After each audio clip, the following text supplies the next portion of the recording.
All right, I think we could start. What do you say, Priya? Yep, sounds good.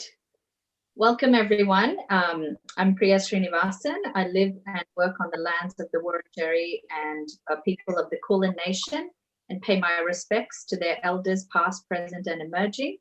I also acknowledge the gods, the goddesses, the spirits, and elders from my country who are here with me today.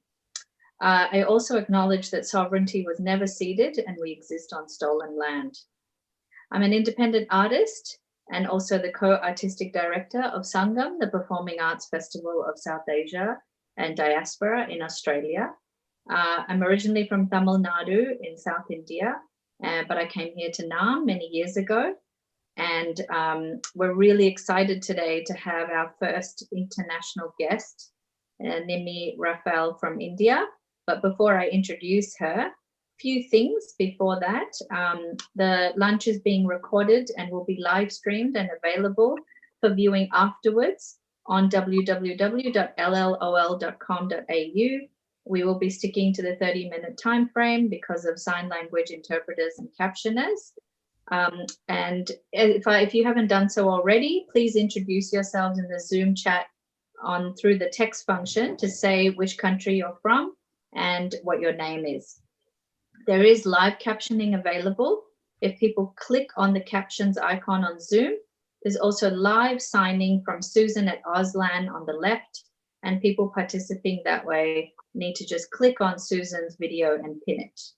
And also, if you have any questions throughout this session, please type it on the Zoom chat or put your hand up using the hand up button, and we'll try and get to you as soon as we can. And if you can also, in the meantime, keep your mics muted unless you're speaking. And if you have any tech issues or problems, please email contact@artsfront.com. I'd also like to introduce Veronica Pardo, the CEO of Multicultural Arts Victoria, and have her introduce herself. We've been doing several of these lunches, and we're really grateful to Artsfront for creating these platforms to have conversations around diversity. Veronica? Thanks, Priya, and welcome everybody. I'll keep it brief. I'll just let you all know that I'm also coming to you from Wurundjeri land on the Kulin Nation, and I offer my respects to all elders past, present, and emerging. It's fantastic to have you all here. I just want to get to the conversation with Nimi and give her as much time as possible to talk to us about the incredible work that she's been doing, not just in India, but also here in Australia.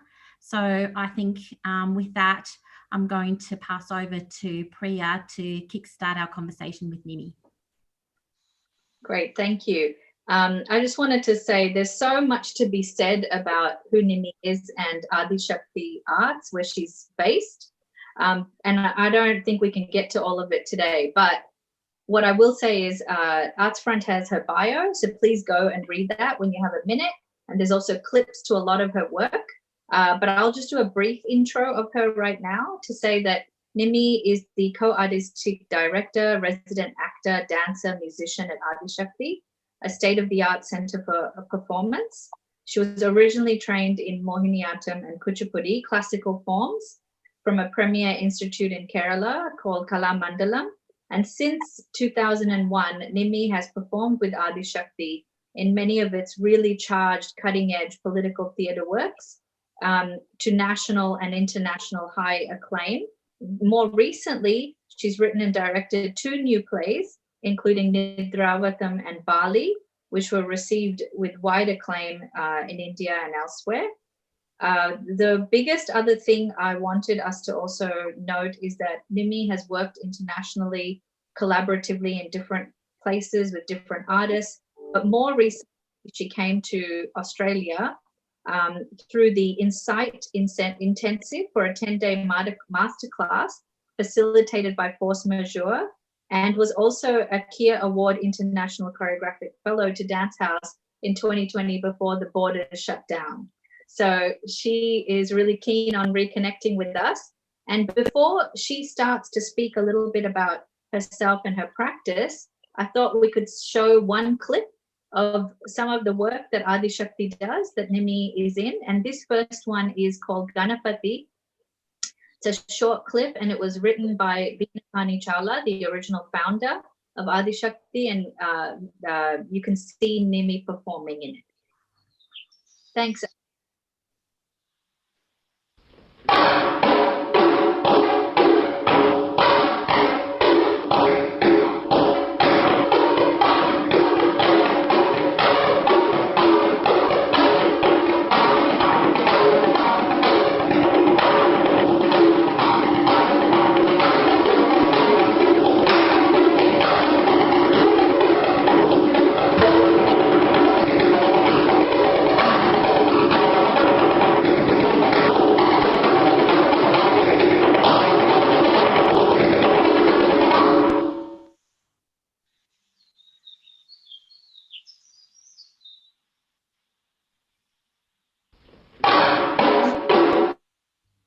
Thanks so much, Elliot. Nimi, would you like to take over and start speaking a little bit about yourself and your practice, and something about Adi Shakti as well? We're just so excited that you're here, beaming in from India on Zoom right now. Hi, everyone. I'm so excited to be part of this conversation. It's really good to start the day with Ganapati, watching Ganapati, because it is about creation, new creation, and how creativity comes together. So I think it was the right clip to play as the day begins here. I know it's already midday for you, but that was really nice to see. Well, I am sitting in Adi Shakti. I know you can't see the campus, but everyone is welcome whenever we can travel.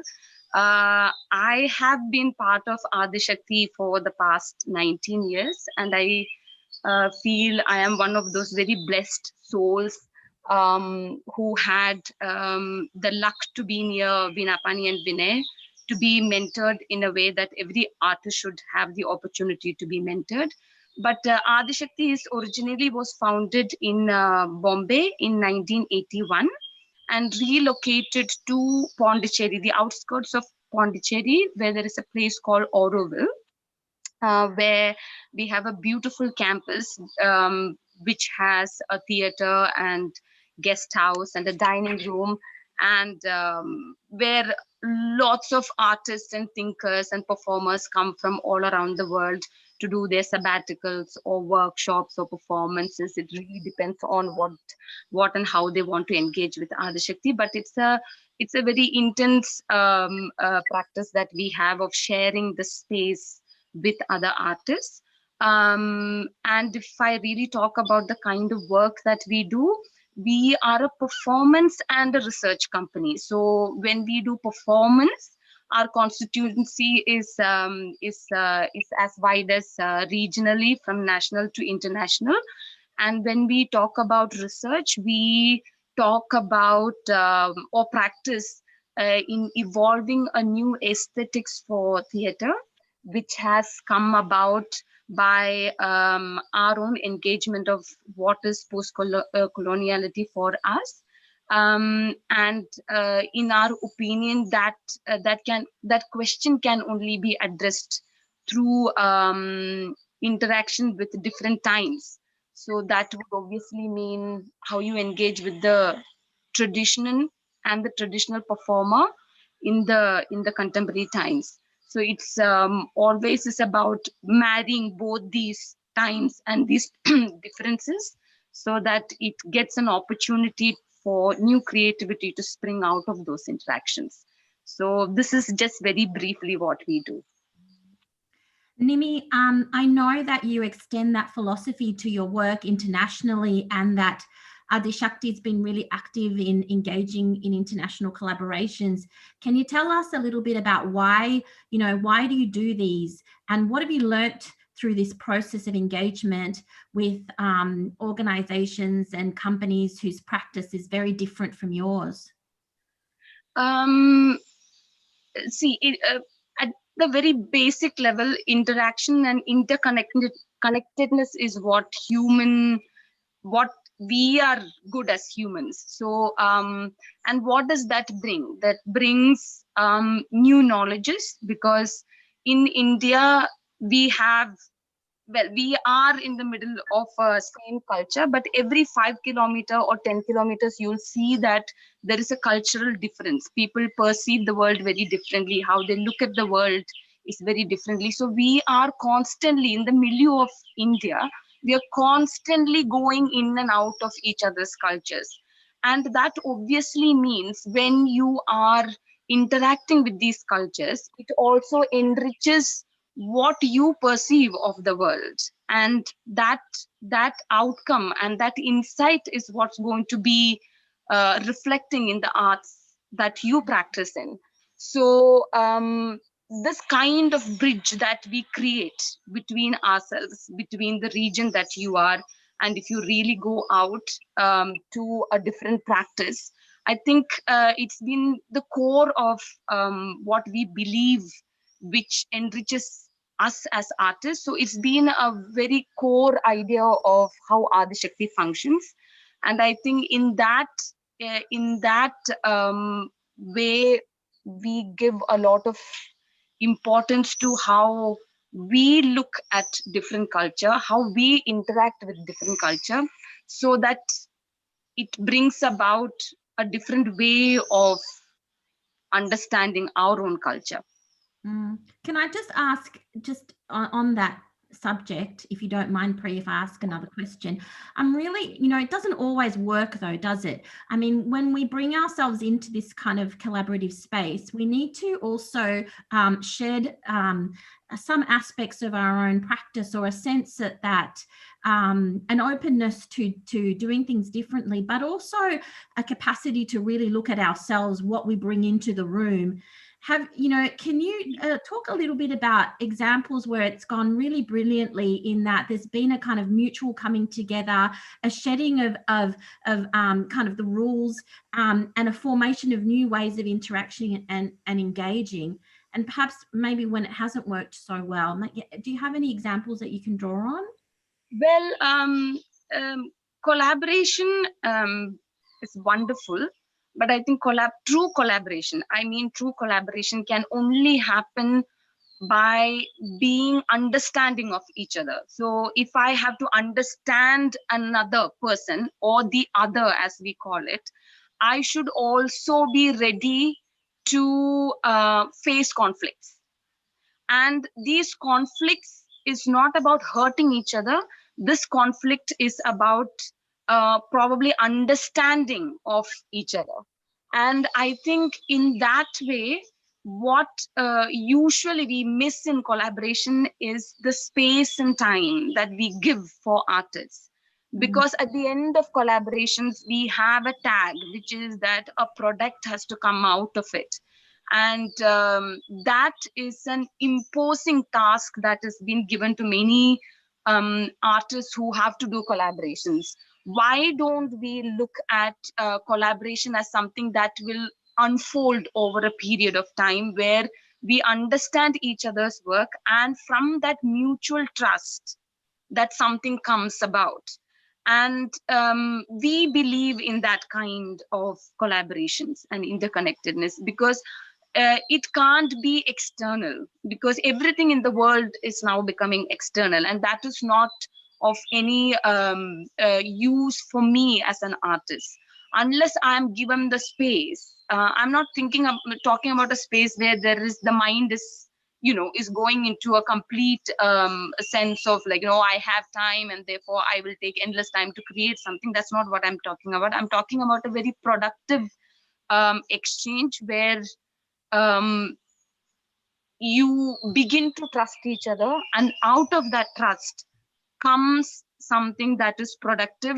Then that particular seed has the potential for it to grow into a big tree. And we don't usually see that. We want to see the tree already, and that's not possible. Yeah, that's just such a great insight. Thank you. Priya, I'm going to throw over to you. Yeah, that's great, Nimi. Which is kind of going on to the next question that we had for you to think about, is what has been the impact of the current situation, the lockdown, the virus, on your work, and how do you see the possibilities for seeds being planted and trees to grow over a long period of time, given the current situation, and how are you approaching it? Well, I guess it has been knock to all of us, the current situation. It's also a kind of a wake-up call. It's also have told us to slow down a little bit, and also to reflect on what you really want to do as artists and probably as other professionals as to how they look at life. And I think artists already have innate nature of reflection and reflecting on what is the arts that you practice. But this current situation, I think it's going to impact us economically, beyond anything that I can see.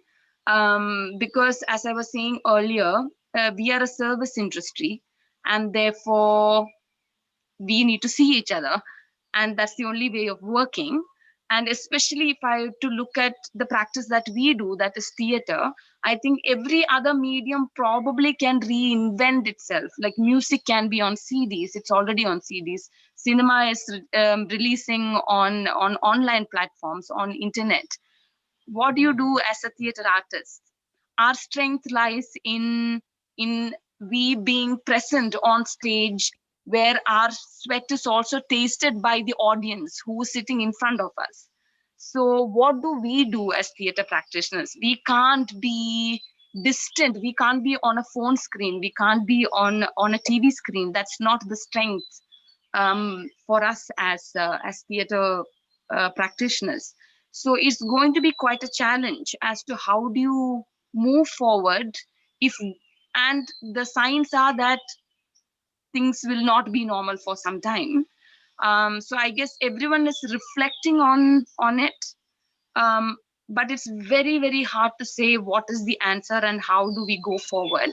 But the immediately what we are doing at Adishakti is to continue with our work with the same or more rigor.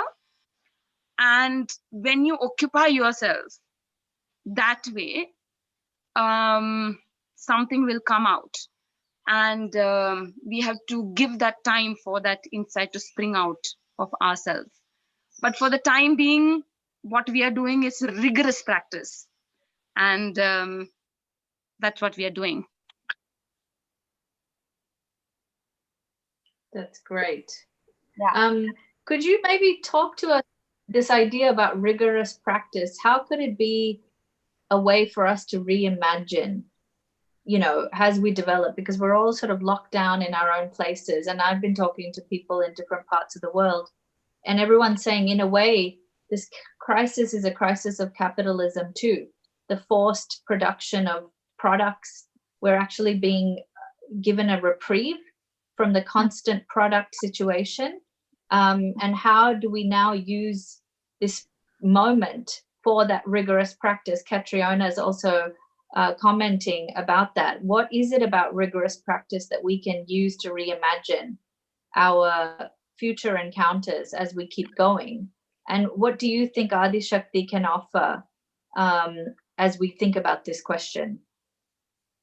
Well, rigorous practice. Well, I was asked this question once as to how do you prepare for a performance on the day of the performance.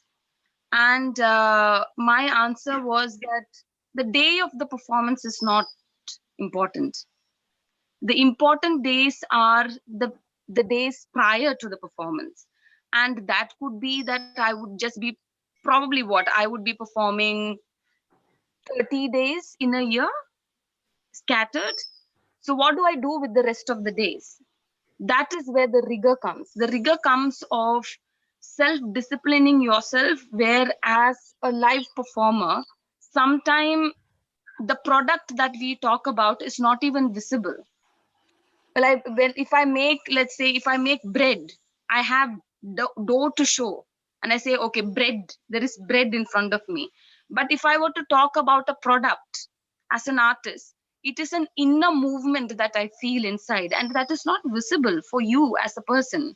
And so how do we define product? So it's a movement that I feel inside, and therefore that has to happen over a period of time. And that discipline of doing that every day, of seeing, okay, I was here today and I probably be in the same place for the next 1 month or 2 months, but I will make a movement inside of myself, which is also for me a growth as an artist, which is where the rigor comes from. And is that what you were asking me? I don't know if I got carried away. Yeah, and also I guess it's this larger question about how can the pandemic help us strengthen perhaps our international connections too. Like, what is it, insights from Adi Shakti that you can offer us in terms of the way that you've created community, a community of artists that lives, breathes, sleeps, eats, and dreams theater morning, noon, and night, 7 days a week. I know when I've been there that there is no Saturday or Sunday, there is no break. There is nothing but breathing and living the arts in its holistic sense. I'm wondering how you can think about what kind of insights you can offer us when we are in a moment of crisis everywhere, and everyone has to actually rethink what the arts means. Because here we're having problems with the fact that the government is now saying, well, we can slowly come out of this crisis mode, but you can only have 10 people at a time together, and maybe we'll get up to 100 people. So we're also trying to reimagine ourselves in community, thinking differently about the arts. And the reason I really love what you all do at Adi Shakti is that breathing, living, dreaming, the holistic sense of the arts, and how do we learn from that? I think for us the focus is local, and from local we have to again see where it can take us, because at this point it's just us, and we have to now bring ourselves to the village, and from the village probably we can see how far we can extend ourselves. We are only looking at that for the time being, because any other bigger picture is only in your mind. But it is something that we've done before, so it's not that we are alien to the idea of travel and how you connect with artists. But this kind of having an interaction at this point for us means that we have to reconnect with the local community again, and build that trust of of coming together. And from local we have to move nationally, and we are not even thinking about international at this point, because that's going to be a big step that probably would only happen in a year or in 2 years. That's what it looks like. But if it happens before that, I guess everyone would be happy. But our concentration at this point is local, to bring in our own community to us, and to take ourselves to the local community. And I think that's where we are at. Beyond that is it's in our dreams. So I guess we have to see how all of this will happen. But having a bridge of locally, nationally, and internationally before keeps us connected to the other. So I guess that connections can only exist virtually now. But soon we are all figuring. I guess there is no clear answer. We have to figure as to how it is all going to unfold. But I think the focus will be local and national. Can I ask Great. you something, Nimi? Yeah. I know that you have a lot of connections with Indian diaspora here in Australia, but what attracted you to Australia as a collaborative partner? And what was your experience like here when you were working? You've worked with a number of different companies. What's been your experience? What are Australians like to collaborate with from your perspective? I love you guys. That's what I can say. I loved it because I love how open people are. I love how people are not afraid of vulnerability. People are not afraid to say that I'm scared. Artists especially, and and also to have this open-mindedness to say that probably, I welcome you in enriching myself. That kind of openness is not something that you it is immediately around us.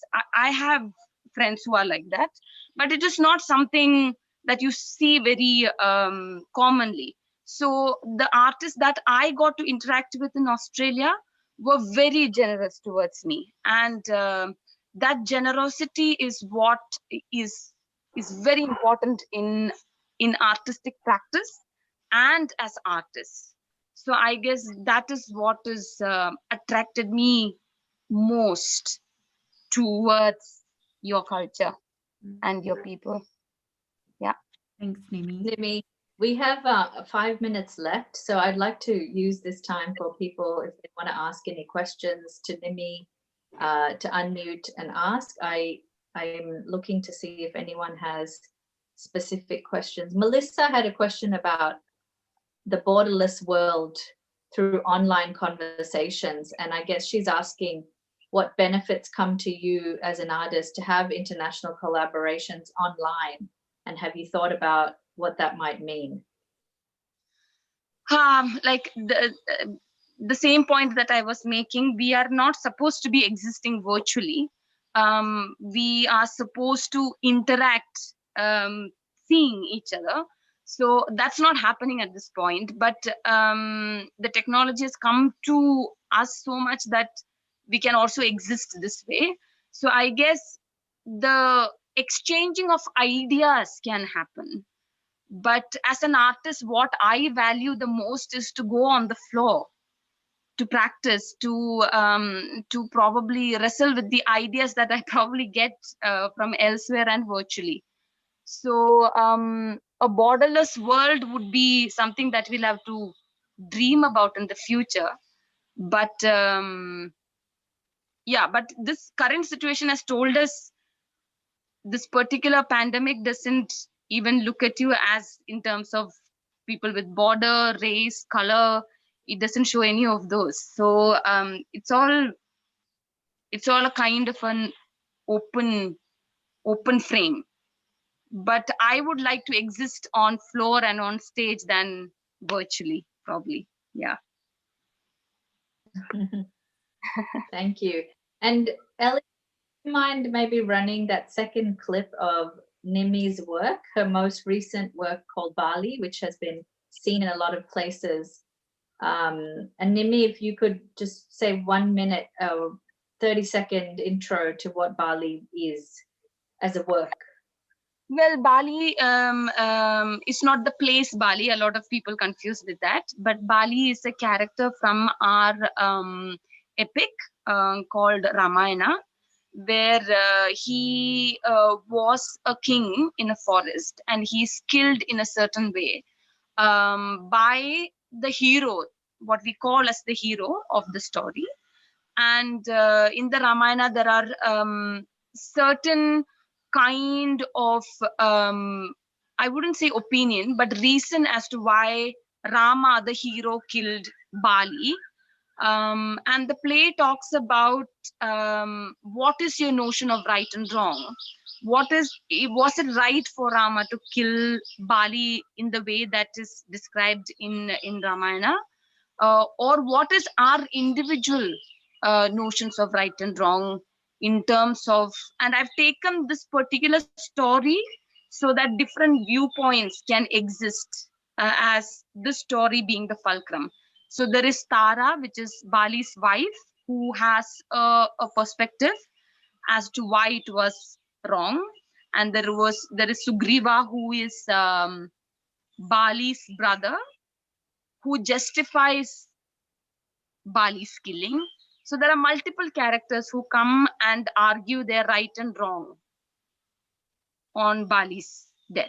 So that is what the play is about. It's episodical in nature, and it connects to, and I believe, because when we talk about myth, we talk about it as a different time, therefore it is a story. But as I read more into myth and into our epic, I feel they have dealt with everyday emotion much better than how we deal with it now, or it is much more complex. So it is, for me, it is an everyday thing. When you read into the myth, you'll see that it is the same, except that they probably wore dhotis and crowns and had crowns in their head, probably, we don't know.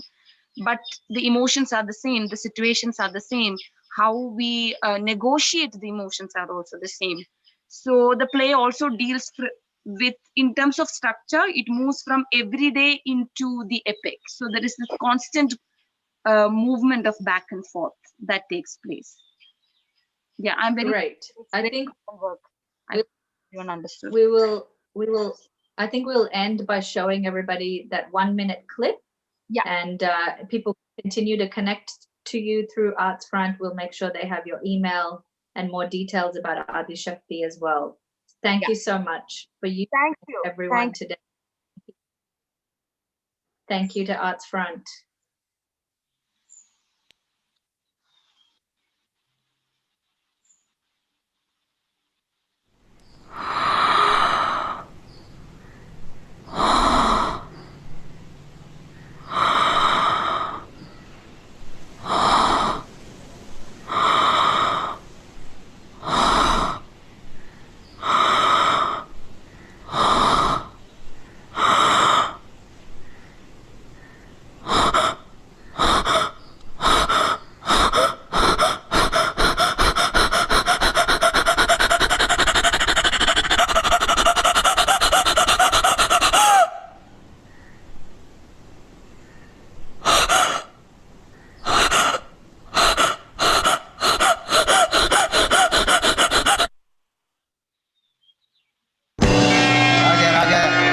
Marthandan ராஜசோழன் வருகிறார்.